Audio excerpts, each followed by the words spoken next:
This is Jonathan Nagy, fit for Pro Boxing Fans. We're here in Las Vegas ahead of Wilder Fury 2 on Saturday night.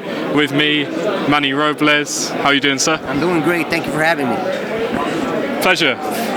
Grateful to have you on. Now, huge interest for you on Saturday night with Charles Martin against Gerald Washington. Break this fight down for me. And first of all, when did you sort of start working with Charles and get to know him? We're going on 2 years now, working together. It's going to be a big challenge. I mean, we have a Gerald Washington, which is a great fighter. You know, he's fought for the world title in the past, had some great fights, has a lot of experience. So we're expecting quite a challenge come Saturday night. I mean, as you say, it's a nice little subplot. Former world champion in Charles Martin, former world title challenger in Gerald Washington. Is this a bit of a crossroads fight for both?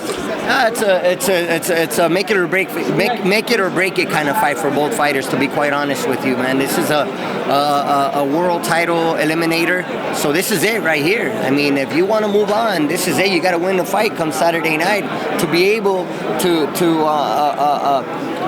hopefully get the opportunity to fight for the world title in the future. I mean, with Charles, we obviously all saw that defeat to Anthony Joshua, losing his world title, and close, obviously, unanimous decision loss to Kaunaki. But how have you seen him sort of develop under your stewardship? Well, I started working with Charles precisely after the Kawanaki fight. I actually worked the fight as a cut man, and I was hired to be his coach after the fight, and I'm happy where he is today. I actually believe he's a better fighter now than when he fought Kawanaki the first time, and it'll be great if we get the rematch. I'll tell you that much. Absolutely. Also, of course, while we're here as well, Wilder and Fury. Just on Tyson Furys, obviously changed his trainer quite late into the camp. How do you think that affects proceedings going into Saturday night? I don't know. That's a big change. I don't know. I mean, look, I respect Deontay Wilder for sticking with this team all this time, and if it ain't broke, why fix it, right? So look, I don't know if it was a good idea or not, but we'll see come Saturday night. You know, walks away with that win, and we'll be able to say that he made the right decision. I mean, Tyson Fury as well is threatening to come in a bit heavier for this one, looking at an early knockout if possible. How would you see that tactic? Would you say that's a good tactic going into a fight with Wilder? I don't know. It might slow him down a little bit. Might not be able to have that ring generalship that he had in the first fight. I don't know. We'll wait and see. I don't know what their game plan is. I'm curious to find out come Saturday night, and I believe it's going to be a hell of a fight. I mean, you've been involved in some huge rematches, of course, with Andy Ruiz and Anthony Joshua in December. Where does this one rank for you? Top. Probably the fight of the year, and it's only, February? Yeah. You know, it's already the fight of the year, man. I believe it's going to take a lot to top this fight, and I expect fireworks. I mean, I do want to just touch on Andy Ruiz. Obviously, we know you've now split. When was the last time you spoke to him? I haven't talked to him since Saudi Arabia. Since we got on the plane, he went his way, I went my way, and that was the last time I talked to Andy. I mean, how difficult a period was that, like, not being able to really speak to him? You said throughout camp as well. It's not difficult at all. It isn't difficult for me because I don't depend on one fighter. You know, I have a great team. I have a great group of fighters I work with.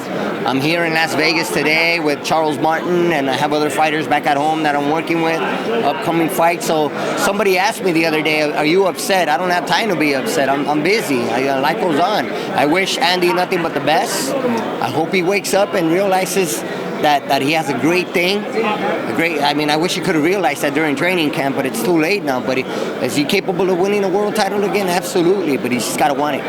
I mean, but how do you reflect on that period? Obviously, you didn't go your way in Saudi Arabia, but you achieved so much beforehand. You shocked the world. I'm sure only you and sort of his close team really believed that you were going to win that first fight in New York. But you must have such fond memories. Absolutely, man. I'm grateful and I'm thankful. I'm thankful to Andy for giving me the opportunity. Again, like I said, you can't erase the past. We made history together. I can't sit here and talk, or be negative or say negative things about Andy. I'm not going to do that. That's not my style. The only thing I'm saying is that he's got to get it together. You know, he's really got to want it. Because he is capable of being a world champion again. Outside of that, like I said, I'm busy. thank God. Have good things coming my way. We just opened up a new gym in LA, and it's growing. And I'm working with my amateurs, my pros. I'm working with the kid by the name of Andy Herrera, that Mexican-American kid out of East LA that just qualified for the USA team and is now going to the Olympic trials in March. So hopefully we'll have another Olympian. And, that's what life's about, man. I mean, it doesn't stop. Boxing doesn't stop. It keeps going, so I'm grateful for it. Just last one on that. How much did you learn from the whole experience working with Andy, winning a world title, fighting in Saudi in a massive rematch? I always say this. You either win or you learn. I don't believe in defeats. I don't believe in losses. Losses are for people that give up. I don't give up. I'm still here. I learned a great deal from it, and I continue to move forward. Final two, because I know my man over here is waiting for an interview. Who would you say is your top 3 pound for pound in the world right now? Oh, man. I have to put at the top of the list. I would have to put Canelo, and then Lomachenko. There's so many. Teofimo, man, that's a superstar. That he's gonna have a lot to. He's gonna make a lot of noise in the future, and especially in his weight class. Obviously, you have Ryan Garcia, up and coming fighter, great fighter. So many, man. Obviously, Errol Spence, Terrence Crawford, Terrence Crawford and Canelo. I mean, there's so many. But it's we're living through a great stage in boxing right now. Tyson Furys, Deontay Wilder, man, it can't get any better than this. Finally, what is your sort of motivation? You've obviously trained Andy, as we said. You've got sort of upcoming people coming through your own gym. What would you say is your motivation? My motivation? My family. More than anything, it's my family. Knowing who I am and understanding where I come from and where I'm going. Never forget where you come from, because the moment you do, you have no direction in life. So I know who I am and what I stand for. Integrity more than anything, and being true to myself, my faith, my team. And there's so many things, and I just became a grandfather, so if that's not motivation enough, then I don't know what is. I just 2 beautiful granddaughters, so I'm happy.